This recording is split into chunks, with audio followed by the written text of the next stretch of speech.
शिवाय। श्री शिव महापुराण संपूर्ण परिचय। हिंदू पौराणिक ग्रंथों में शिव पुराण एक प्रमुख पुराण है, जिसमें भगवान शिव के विभिन्न कल्याणकारी स्वरूपों, भगवान शिव की महिमा, शिव पार्वती विवाह, कार्तिकेय जन्म और शिव उपासना का विस्तृत में वर्णन किया गया है। भगवान शिव की लीलाओं एवं कथाओं के अतिरिक्त इस पुराण में विभिन्न प्रकार की पूजा पद्धतियों और ज्ञानप्रद शिक्षाओं का उल्लेख भी किया गया है।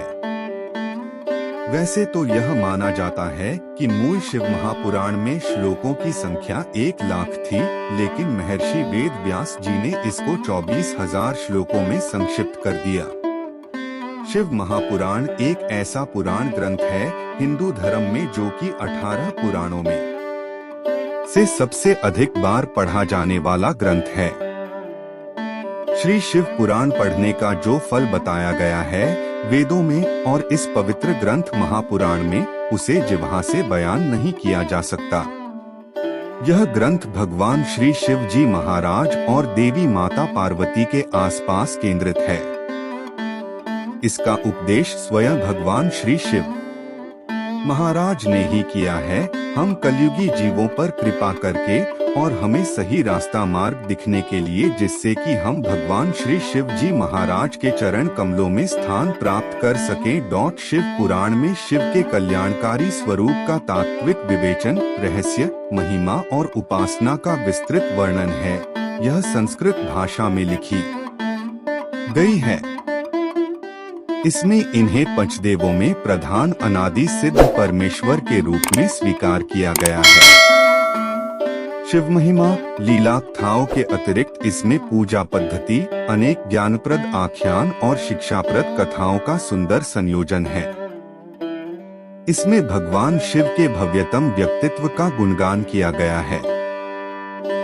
शिव जो स्वयंभू हैं, शाश्वत हैं, सर्वोच्च सत्ता है, विश्व चेतना है और ब्रह्मांडीय अस्तित्व के आधार हैं।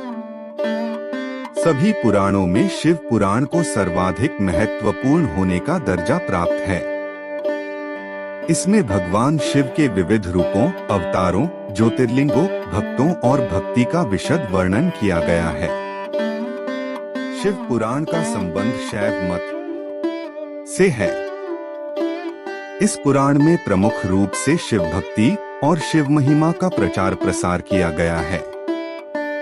प्राय सभी पुराणों में शिव को त्याग, तपस्या, वात्सल्य तथा करुणा की मूर्ति बताया गया है।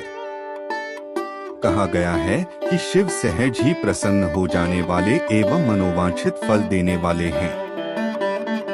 किंतु शिव पुराण में शिव के जीवन चरित्र पर प्रकाश डालते हुए उनके रहन सहन, विवाह और उनके पुत्रों की उत्पत्ति के विषय में विशेष रूप से बताया गया है। शिव पुराण एक प्रमुख तथा सुप्रसिद्ध पुराण है, जिसमें परात्म पर परब्रह्म परमेश्वर के शिव कल्याणकारी स्वरूप का तात्विक विवेचन, रहस्य, महिमा एवं उपासना का सुविस्तृत वर्णन है। भगवान शिव मात्र पर पौराणिक देवता ही नहीं, अपितु वे पंचदेवों में प्रधान अनादि सिद्ध परमेश्वर हैं एवं निगमागम आदि सभी शास्त्रों में महिमामंडित महादेव हैं। वेदों ने इस परम तत्व को अव्यक्त, अजन्मा, सबका कारण, विश्वपंच का सृष्टा, पालक एवं संहारक कहकर उनका गुणगान किया है। श्रुतियों ने सदा शिव को स्वयंभू, शांत, प्रपंचातीत, परात्पर, परम तत्व, ईश्वरों के भी परम महेश्वर कहकर स्तुति की है। शिव का अर्थ ही है कल्याण स्वरूप और कल्याण प्रदाता।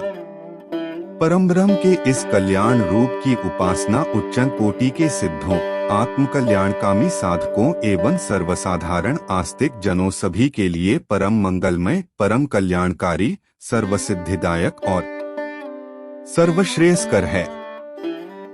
शास्त्रों में उल्लेख मिलता है कि देव, दनुज, ऋषि, महर्षि, योगींद्र, मुनींद्र, सिद्ध, गंधर्व ही नहीं, अपितु ब्रह्मा विष्णु तक इन महादेव की उपासना करते हैं।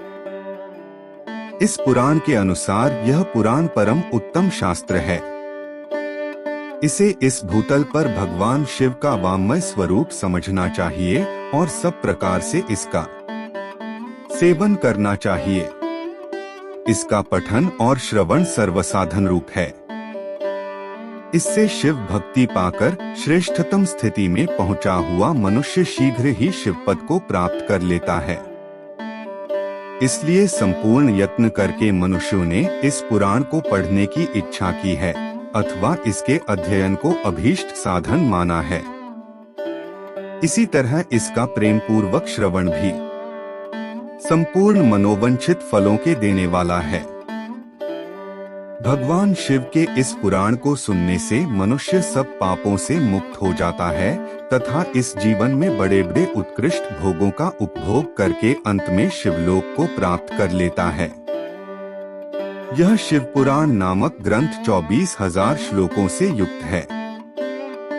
7 संहिताओं से युक्त यह दिव्य शिव पुराण परब्रह्म परमात्मा के समान विराजमान है और सबसे उत्कृष्ट गति प्रदान करने वाला है। इस पुराण में 24,000 श्लोक है तथा इसके 7 भाग संहिताएं हैं, जो क्रमशः इस प्रकार हैं।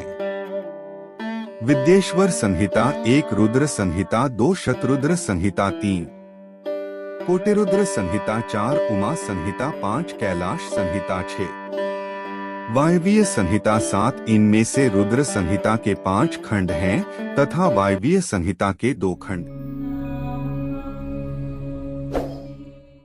अगर आप चैनल पर नए हैं तो वीडियो को लाइक और सब्सक्राइब करना ना भूले और कमेंट में ओम नमः शिवाय जरूर लिखे। धन्यवाद।